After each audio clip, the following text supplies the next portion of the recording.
লা হাওলা ওয়ালা কুওয়াতা ইল্লা বিল্লাহিল আলিয়্যিল আযীমের ফজিলত শুনলে আপনি অবাক হয়ে যাবেন। এর অনেক ফজিলত রয়েছে। লা হাওলা ওয়ালা কুওয়াতা ইল্লা বিল্লাহ, এটা হচ্ছে জান্নাতের একটি গুপ্ত ধন। নবীজি সাল্লাল্লাহু আলাইহি সাল্লাম জানিয়ে দিয়েছেন এই দোয়াটা হচ্ছে একেবারে আল্লাহ তাআলার নৈকট্য লাভের অন্যতম একটি মাধ্যম। এর দ্বারা অনেক ফজিলত রয়েছে। আপনি কি কি উপকার পাবেন আপনি জানলে অবাক হয়ে যাবেন। এক নাম্বার হচ্ছে যে ব্যক্তি লা হাওলা ওয়ালা কুওয়াতা ইল্লা বিল্লাহিল আলিয়্যিল আযীম পড়বে, আল্লাহ পাক রব্বুল আলামিনের নৈকট্য অর্জন করতে পারবে। সুবহানাল্লাহি বিহামদি।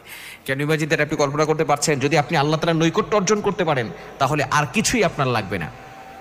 যদি আল্লাহ আপনার হয়ে যায় তাহলে দুনিয়ার আর কোনো কিছু আপনার লাগবে না। কেননা বাংলাদেশের প্রধানমন্ত্রী যদি কাউকে বলে আমি তোমার সাথে আছি তাহলে তার কোনো টেনশন থাকবে? যদি আমেরিকার প্রেসিডেন্ট বলে যে তোমার সাথে আছে তার কোনো টেনশনই থাকবে না, নো চিন্তা ডু ফুর্তি। কিন্তু আল্লাহ তাআলা হচ্ছেন সকল রাজাদের রাজা, মহারাজা। তার নৈকট্য যদি আপনার অর্জন হয়ে যায় এবং আল্লাহ পাক রব্বুল আলামিন যদি বলেন বান্দা তোর সাথে আমি আছি, ওই বান্দার কোনো টেনশন থাকবে না। দুনিয়াতেও আল্লাহ তাআলা তাকে হেফাজত করবেন, আখিরাতেও হেফাজত করে তাকে জাহান্নাম থেকে মুক্তি দিয়ে জান্নাতের ব্যবস্থা করে দিবেন।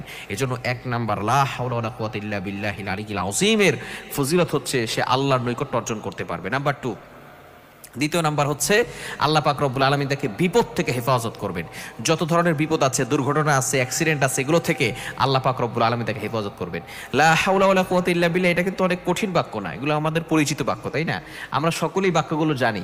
লা হাওলা ওয়ালা কুওয়াতা ইল্লা বিল্লাহিল আলিয়্যিল আযীম, এই বাক্যগুলোর আমল আমরা করে থাকি। এগুলো যত বেশি পড়বেন তত বেশি আপনার দোয়া কবুল হবে, তত বেশি আপনি বিপদ থেকে বাঁচতে পারবেন।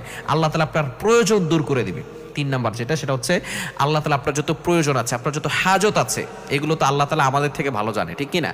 আমার কোন সময় কি প্রয়োজন হবে এটা আমাদের থেকে জানেন ভালো কে? আল্লাহ। প্রয়োজন দূর করার জন্য আপনি এই লা হাওলা ওয়ালা কুওয়াতা ইল্লা বিল্লাহিল আলিয়্যিল আযীমের আমলটা করবেন। এবং 4 নাম্বার হচ্ছে, এটা হচ্ছে এক হাদিসের ভিতরে এসেছে 70 ধরনের বিপদ থেকে আল্লাহ হেফাজত করবেন। সর্বনিম্ন হচ্ছে মানুষের অভাব, দরিদ্রতা, এগুলো থেকে আল্লাহ পাক রব্বুল আলামিন মুক্তির ব্যবস্থা করে দিবেন। অভাব আমাদের সমাজে আছে না নাই?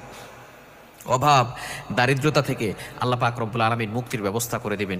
এজন্য অবশ্যই বেশি বেশি করে আমরা লা হাওলা ওয়ালা কুওয়াতা ইল্লা বিল্লাহিল আলিয়্যিল আযীম পড়ব, এবং এটা পড়ার দ্বারা মনের অশান্তি দূর হবে এবং বিপদ আপদ থেকে আল্লাহ হেফাজত করবেন। এবং টেনশন, দুশ্চিন্তা, ডিপ্রেশনে যারা আছেন তারা বেশি বেশি করে লা হাওলা ওয়ালা কুওয়াতা ইল্লা বিল্লাহিল আলিয়্যিল আযীম পড়বেন। শয়তানের কুমন্ত্রণা থেকেও আল্লাহ পাক রব্বুল আলামিন আপনাকে হেফাজত করবেন। এত ফজিলত এই লা হাওলা ওয়ালা কুওয়াতা ইল্লা বিল্লাহিল আলিয়্যিল আযীমের ভিতরে রয়েছে। এজন্য আমরা প্রতিদিন কমসে কম 100 বার সকালে, 100 বার বিকালে পড়ার চেষ্টা করব। ফজরের নামাজের পরে 100 বার পড়ব এবং মাগরিবের নামাজের পরে 100 বার পড়ার চেষ্টা করব। লা হাওলা ওয়ালা কুওয়াতা ইল্লা বিল্লাহিল আলিয়্যিল আযীম।